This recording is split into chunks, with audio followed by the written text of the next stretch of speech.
Hey guys, welcome back to Frequently Asked Questions, and in today's video, I'm going to explain to you basically how you can change store on the Target app.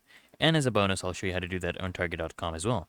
So on the Target app, what you want to do is you want to navigate to the My Target tab on the lower right hand corner.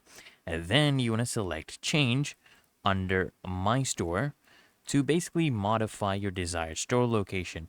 So you can search for stores by entering a zip code or city, state, all these in the search field. And then once you find the store you want, just select save, okay? And if you're doing this on Target.com, what you can do is you can access your Target account on Target.com, just log in, select settings, and then select edit in the My Store section. And then you want to choose the change My Store option. Then you want to go ahead and search by zip code or city or state, and then just select a lookup.